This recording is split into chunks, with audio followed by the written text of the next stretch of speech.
Today's very long episode of Triggered is brought to you by White Knight, a new mobile version of the survival horror game originally released in 2015. Now, I had no experience with the previous versions of the game when I played, and I was immediately just struck by the stark use of light and shadow and the noirish feel, and the game's use of building tension rather than just using jump scares to cause frights. Your character is an injured man exploring a haunted house, looking for a stranger's kindness and instead only finding horror and dread. I actually really dig the game because it's got a very dark, very edgy vibe, which I think suits me well. And like I said, I've never played it on the PC or the console versions of the game, but this mobile port runs really smooth. I did have some trouble hitting the buttons in the corner sometimes, and occasionally I ended up walking past things I was trying to walk to. But it was never really a problem. It worked really well, especially for how graphic intensive it is. I mean, the whole game looks like it's like classic work of cinema from start to finish. And I really love how the puzzles themselves incorporate the light and the dark motifs really nicely.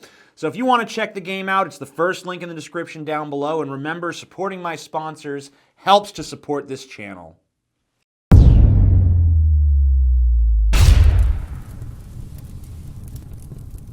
How many times has it happened, ladies and gentlemen? How many times has some smarmy little intellectual tried to bring forth counter-arguments against me, only to discover, far too late, that their arguments are like wet toilet paper to me, easily torn apart? Happened to Black Turkey Speaks. Remember that? And now it's about to happen to some dude named Sean, who recently re-released a video that he formerly deleted a year ago called, "So, About That Amazing Atheist Video." I think that these people like Sean, they see my over-the-top style and abrasive personality, and they think, oh man, this guy's easy pickings. I'm going to destroy him, and then everyone's going to hoist me up on their shoulders and give me the old hip hip hooray! Hip hip hooray!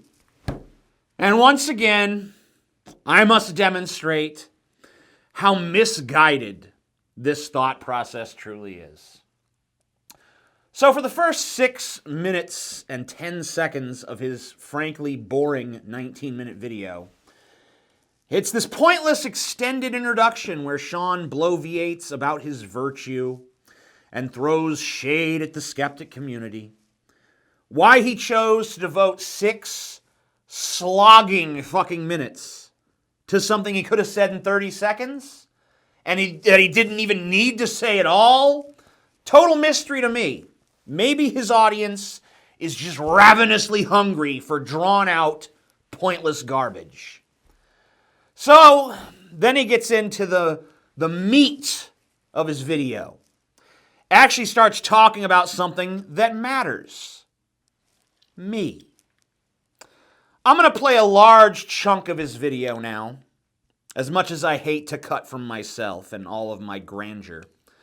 I warn you that his voice is quite sleep-inducing. So I've placed some pictures of hot girls in the corner as he speaks to keep you awake. So anyway, let's get to TJ's arguments.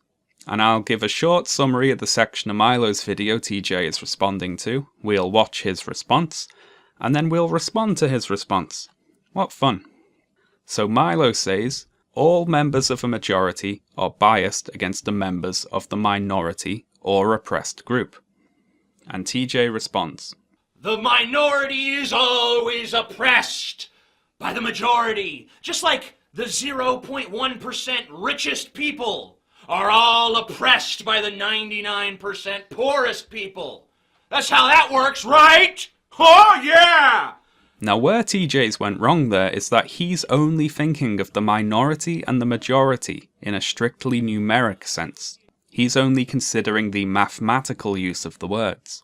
And when we're talking about societies, the minority refers to a group that has a minority of that society's power.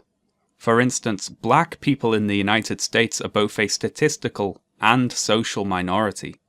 Women, on the other hand, are a statistical majority, but still considered a social minority, because compared to men, they hold a minority of power, influence, and privilege.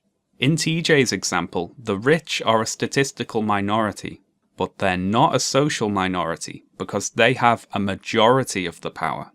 Yeah? Yeah. So, the word in contention is minority, which I take to mean a statistical minority, and which Sean takes to mean a minority in terms of power in society. Way vaguer, that's for sure. He uses black people as an example of a statistical minority here in America. There's no reason to argue with that. That's obviously true. He then says that even though women make up 50.4% of the population, they are also a minority because they don't have the same power and privilege as their male counterpart. So, if I asked Sean to justify the idea that women don't have the same power and privilege as men, the stock answer I would inevitably receive is that women are underrepresented in politics and underrepresented in the top echelons of corporate America. I know that's the answer because that's always the answer. And actually, I did ask him to clarify this for me, and he sent me this GIF. I don't get it. Let's talk about the realm of politics first. Last I checked, women got the right to vote on August 18th, 1920. So we're closing in now on the 100-year anniversary of women having the right to vote here in America. And they represent the majority of the population. Yet women currently only make up 21% of the Senate, 19.3% of the House of Representatives, and a woman has never, ever been president of the United States of America. Women do a little better in terms of state house representation, but it still comes in just under 25%.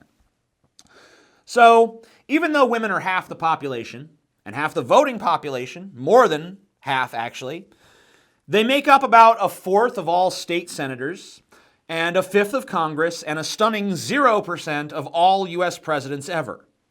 Yet, why is this the case? Women are more than half of the country. They have every bit the same voting rights that a man has. Women's votes aren't like counted as, oh, this is only as good as 0.8% of a man's vote. You know, that's not how it works. There's no voting barriers erected by society to keep women from participating in our elections.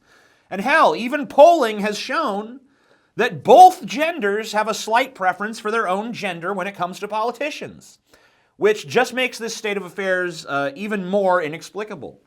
I've read that the problem can be traced back to people ultimately choosing party over gender, or less women being willing to run, though that trend is reversing.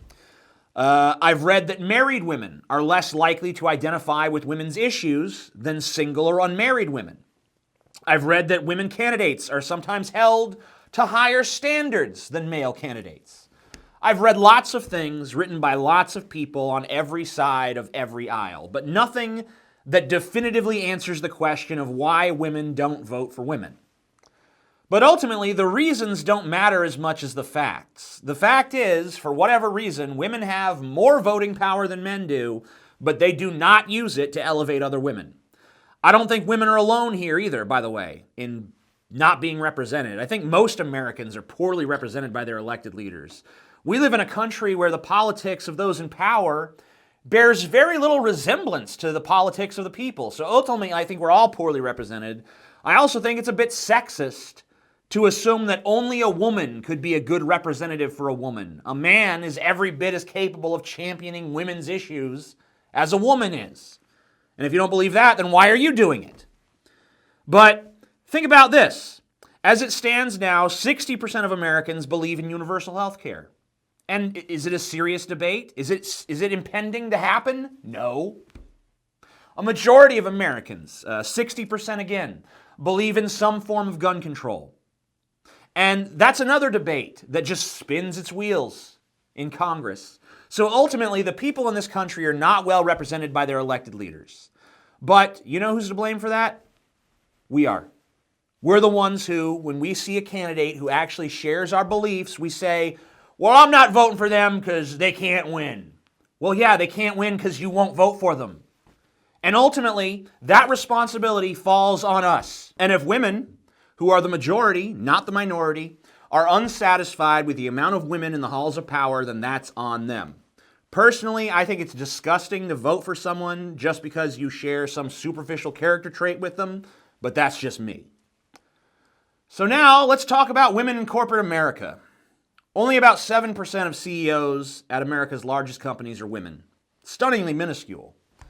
Now, it should be said, 93% of the CEOs at America's largest companies are male. But are they passing any of that benefit down to me? Are they taking care of good old TJ just because I'm male like them? Does the maleness of CEOs create within them even an ounce of solidarity with me or any other random fucking schlub on the street? I don't really think it does. And if tomorrow we had 50% CEOs that were female, I think similarly they're not going to give a rat's ass about the common woman, about the random woman walking around out there. They're going to be concerned with the same thing that any CEO is concerned with.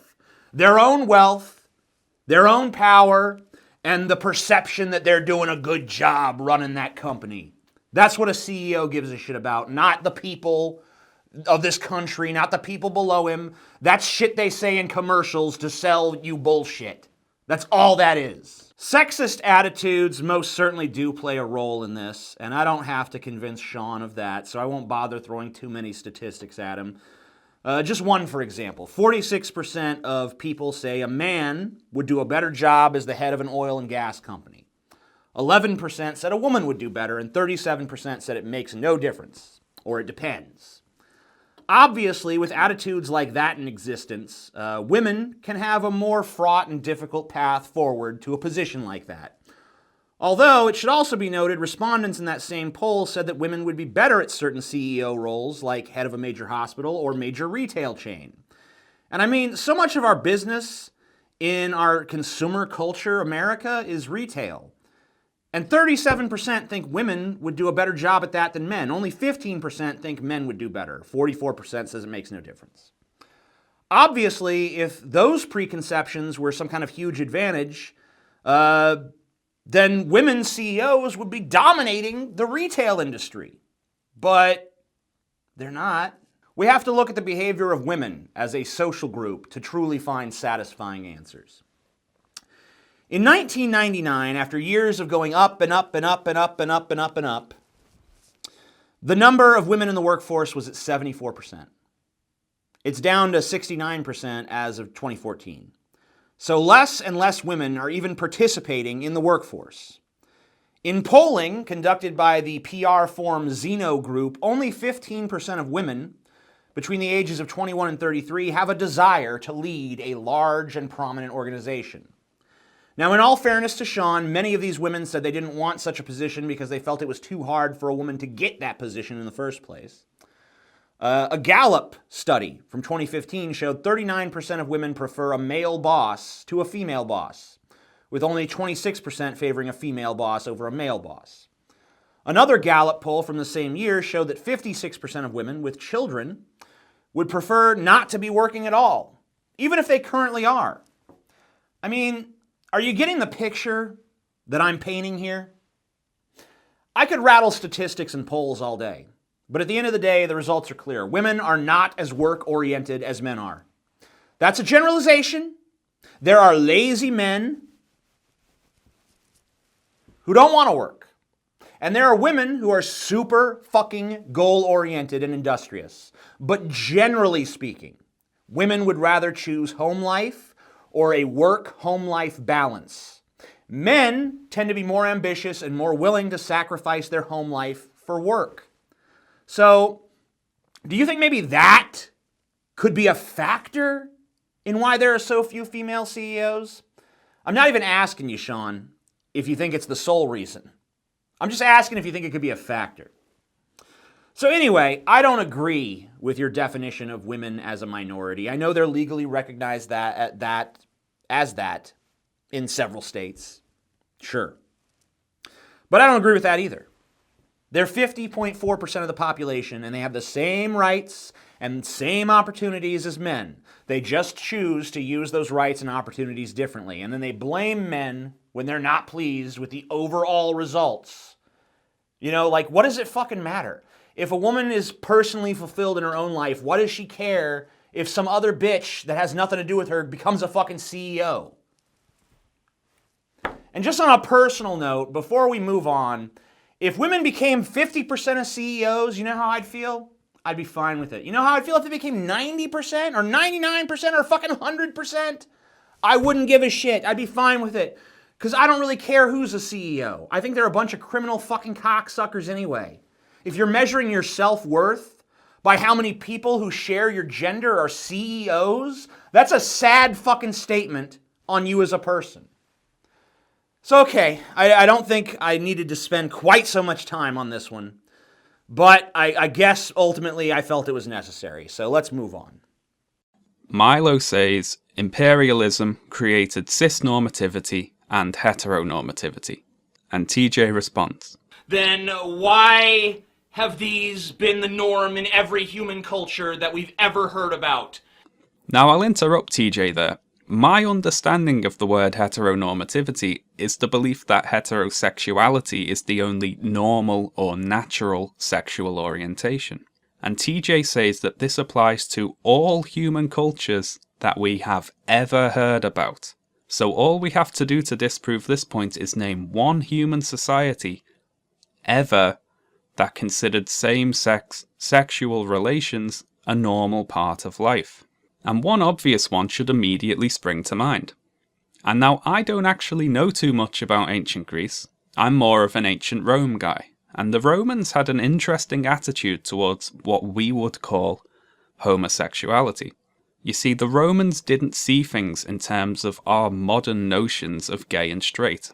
They looked at sexual relations as either active or passive. You know, a Roman man could have sex with other men without stigma, so long as he was considered the dominant partner in the relationship.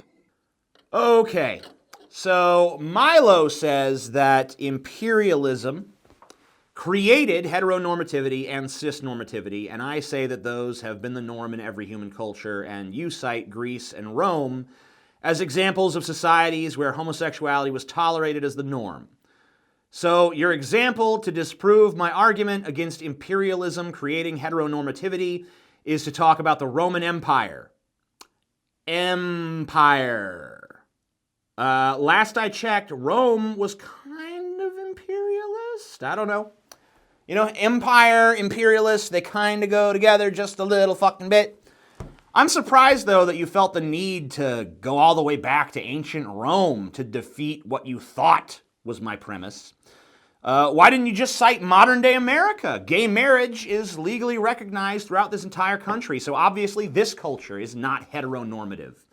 In fact, you say that in Rome, your gayness was only accepted if you were the top, which means anyone who was a bottom was still considered a fucking faggot in society's eyes.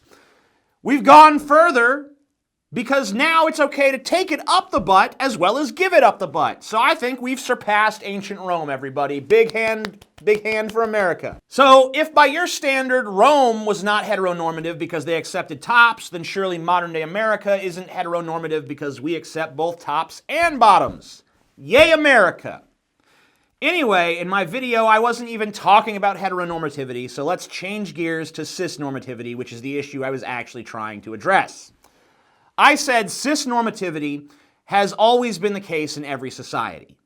Now, I know where we go from here. You cite various cultures in the past where a third gender was permitted, or where men were allowed to live as women and vice versa. And I don't deny the existence of these societies.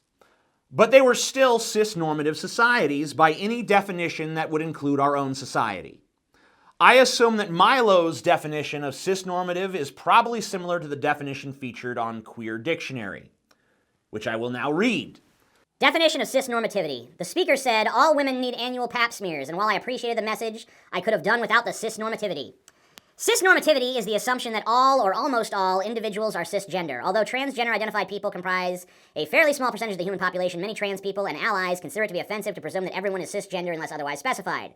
Examples of cisnormativity are closely linked to gender essentialism and may include statements like, men cannot get pregnant. Although cisnormativity is rarely deliberate, it is almost always perceived as hurtful and offensive to the trans community. At best, cisnormativity contributes to the erasure of trans and non-binary experiences. At worst, it is part of a deliberate and calculated system of oppression that includes institutionalized cis-sexism and transphobia.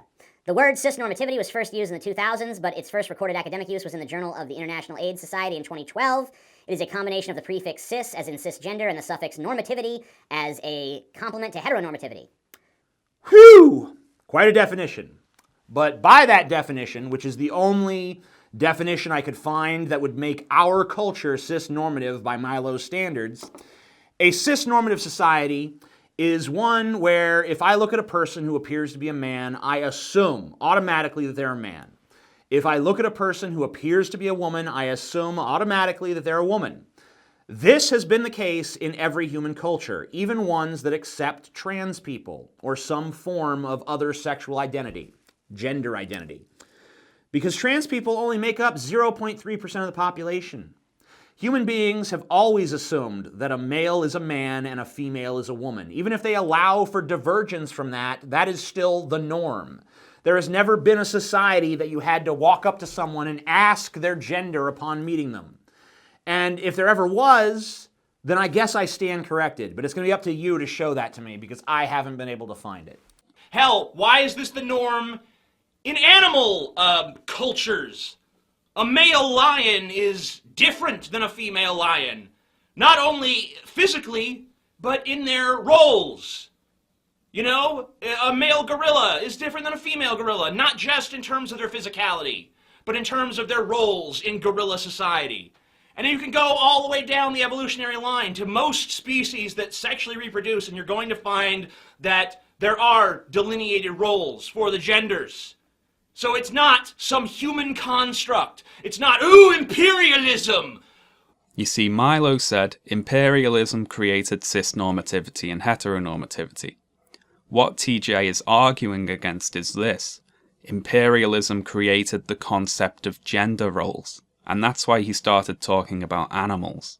You see, cisnormativity and heteronormativity are to do with societal attitudes towards things, and they can't really be translated into the animal kingdom because non-human animals aren't capable of having opinions.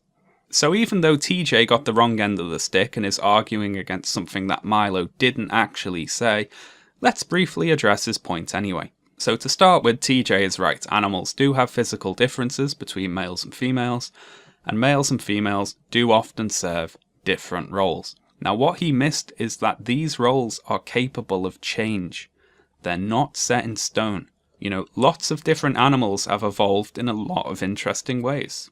And we know the obvious ones. Male seahorses give birth. Clownfish can change from male to female should the need arise. And now I know someone's sitting there saying, TJ didn't mention fish or insects or anything, he mentioned mammals. A male lion is different than a female lion, not only physically, but in their roles. So, okay, let's look at lions, There's clearly a physical difference between male and female lions. For instance, here's a picture of a male lion.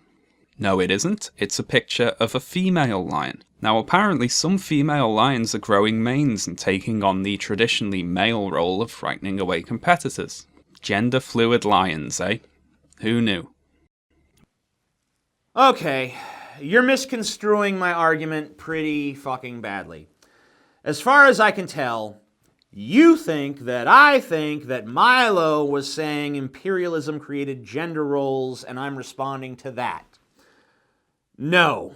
What my argument was there, and I feel like it was actually obvious, but I'll make it even more so, is that the reason people always assume that a male is a man and a female is a woman is not due to imperialism, but due to nature.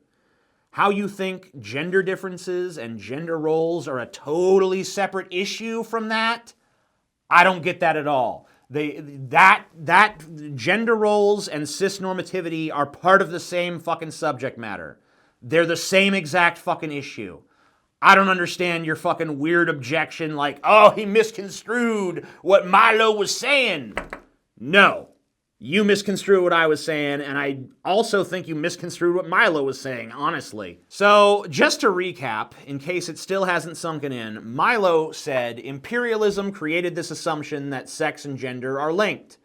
And I said, no, nature created that assumption, and you said, that's not pertinent because seahorse men carry the babies. Well, yeah, in seahorse society, that's a male's role. That doesn't refute my idea that different species have different roles for their genders. It bolsters it. I never once said animals have gender roles that are the same as humans.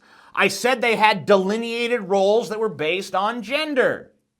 And a female lion growing a mane and acting more like a male is a very rare occurrence. And it's linked to an overabundance of testosterone. What exactly does this outlier prove? That sometimes gender roles are reversed or changed or altered? Who didn't know that? What's the fucking point? What does that have to do with my generalized statement that in nature animals have gender roles and that humans, as part of nature, also have gender roles? How exactly does that argument not cut right to the heart of the idea that imperialism is the cause of cisnormativity, when it's plain to see that nature is the more likely culprit, especially in light of the fact that you yourself brought up an example of the most famous empire in human history being accepting of homosexuality, at least to an extent. Your reasoning here is just fucking bizarre. Milo says he mainly talks about Western societies because that's what he personally has experience of. And TJ responds, Yeah, well, maybe you should visit those other societies just so you have a better basis of understanding. In Western culture, here's how the conversation goes. Hey guys, I may appear female, but I am in fact a non-binary trans person who prefers male pronouns. Some of us do not agree. I am oppressed! Ah! and wouldn't it be nice if the worst that Western trans people had to face was polite disagreement? Now, I'm not going to go through a bunch of news reports about murdered and abused trans people just to prove a point to an idiot in a YouTube video. You can Google transgender hate crimes on your own time if you feel like depressing yourself. But even aside from the horrible violent stuff, there's still a lot of institutional bias against trans people in the West. There's still a lot of trans people living in states or countries without equal legal protections, and a lot of places don't count trans people as a protected group under hate crime legislation. And of course, trans people still have little direct representation in government. You see, TJ, sometimes the people who say, "I do not agree," go on to say, "and I'm a state senator, and I don't think you should have access to adequate health care." You know, pretending that the worst trans people have to deal with is some people politely not agreeing with their lifestyle, that itself is transphobic. You know, by my estimate anyway. So let's watch the rest of TJ's response, and fair warning, it's about to get a little weird. Meanwhile, in Middle Eastern society, hey guys, I may appear female, but I am in fact a non-binary trans person who prefers male pronouns. Behead the infidel! But first, let us rape her to remind her that she is female! African society, hey guys, I may appear female, but I am in fact a non-binary trans person who prefers male pronouns. She is a witch! She eats the poo-poo! Let's chop her up into pieces, then burn the pieces! So it'd be easy to just dismiss that bit as nothing but lazy racist jokes made by a lazy racist man, because that's what it was. Let me interrupt you there. In order for those jokes to be racist, they would have to have no basis in fact.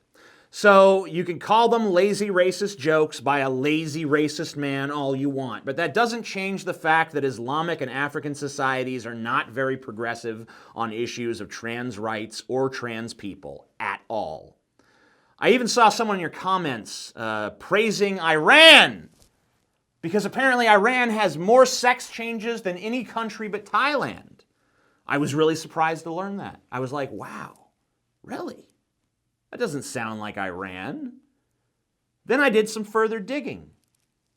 Iran carries out more sex change operations than any other nation in the world except for Thailand. It is sanctioned as a supposed cure for homosexuality, which is punishable by death under Iranian law. The government even provides up to half the cost for those needing financial assistance, and the sex change is recognized on the birth certificate. Now that sounds like fucking Iran, forcing men who are probably just gay to undergo sex change operations. Sounds great. What a champion of human rights and human dignity. It's actually true that the Islamic world is not nearly as transphobic as one might expect, but it's still pretty fucking transphobic. Most Islamic countries certainly would not accept someone like Milo, and that's just a fact. Don't believe me? Check out this story from the Los Angeles Times about a transgender Muslim man named Alex. Here's what he had to say as someone who is a female-to-male transgender person who is also part of the Islamic world.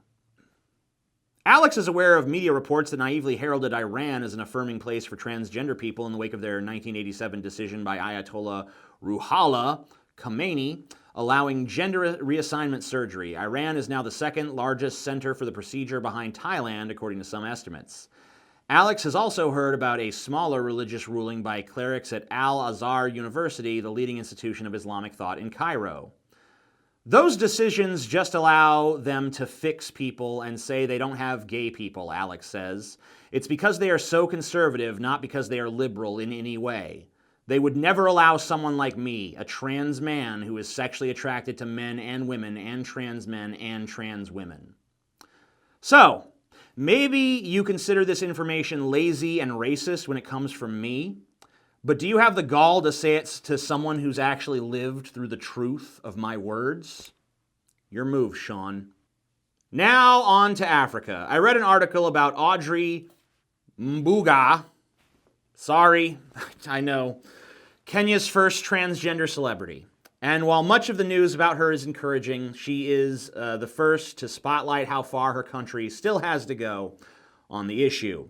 When Audrey sought help with her inner turmoil from a health worker, the woman took... Why do they keep using her last name? I'm just going to say Audrey. The woman took Audrey's hands and prayed for her to be freed from the devil's clutches. She pulls open her drawer, takes out a Bible, and starts to preach to me, Audrey said with a laugh. I don't think she knew what I was going through, so to cover up, she said it was the work of Satan. Transgender people here are some of the most invisible in Africa, where rigid gender stereotyping continues to stifle freedoms. Many are forced to hide their identities and live on the margins of their communities or risk being vilified as immoral and unchristian by the conservative majority. Meanwhile, according to The Advocate, homophobia thrives in most countries in Africa, making the continent an oppressive place to live for countless LGBT people. Further reading on this subject has painted for me a picture of Africa where trans people are pushed to the absolute fringes of society, often resorting to prostitution to feed themselves. There's nothing racist about pointing out that this is fucked up. There's nothing racist about pointing out that to paint Islamic and African nations as progressive or forward-thinking on the issues of transgender rights is just plain wrong. But please continue. So I've been making videos for a while now, and one thing that happens is you start to notice certain things in other people's videos that maybe you didn't pay attention to before. You know, for instance, before I went through the process of making videos myself, I never used to notice or think about stray frames. And there's one earlier in TJ's video. It's right here. And that happens when you make a cut at the wrong time and accidentally leave in 1 or 2 frames that shouldn't be there. And I'm certainly guilty of that too. And I'm also thinking more about how certain visuals are created. You know, for those of you that don't make videos, I want you to go through the process of how you'd go about creating this image. So let's think it through, okay? You're a lazy racist, and you want to do a lazy racist impression of some African men. Now, first things first, you need a photograph of some African men. So what do? You go to Google image search, you type in African men, and it's right there. And I'm not kidding, when I decided to find this image, it took me approximately 4 seconds. That's how lazy TJ is. Now, because you're a lazy racist, you don't think, oh, I wonder who these people actually are. Where did this image come from? Are the people in the image anything at all like my stereotype? Who cares, right? You just download the image, you shove it in your video, and you're good to go. However, and I realise I have a somewhat monotone voice, but what you're hearing right now is excitement. If we click on the image, we can see where it came from. And excuse my language, it's a fucking screen cap from a YouTube video about stereotypes of African men. I shit you not. We are likable and friendly guys. And we are even on Facebook. We have more than a stereotype. Let's change the perception.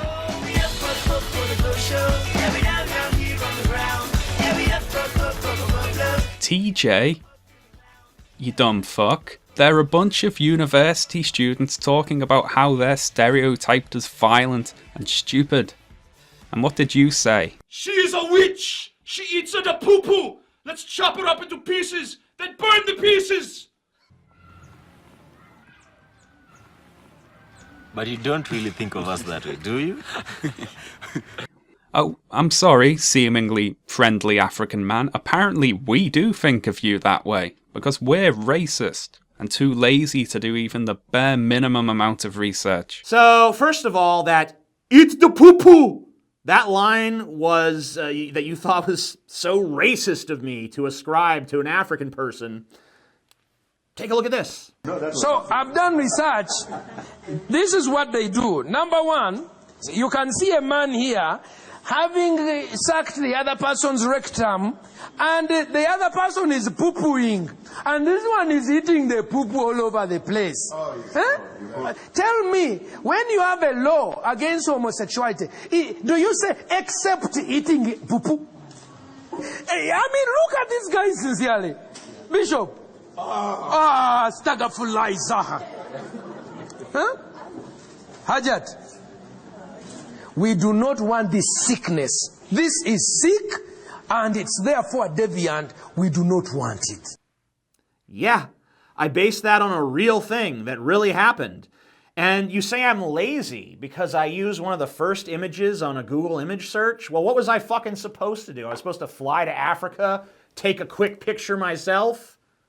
I mean, yeah, if I need a picture of African people, I write African people in fucking Google. Big fucking deal. You admonish me for not wondering who the people in the photo really were. You know, I remember one time I made a video where I had 2 generic guys just standing by a water cooler. And I made a joke that kind of implied that they were both pedophiles. Not the actual guys in the picture, but the characters I was using them as a template for. No one said, "How dare you say that these guys are that way?" Because everyone understood that I wasn't calling either of those actual people in the photo a pedophile. I was making a joke using them as the likeness of 2 fictional characters. Everyone understood that. Just like I think you understand full well that these 4 guys, who I'm sure are just perfectly fine people, were being used as a template for fictional characters of my own creation. You're right. I didn't check who they really were, and I didn't care. And I still don't.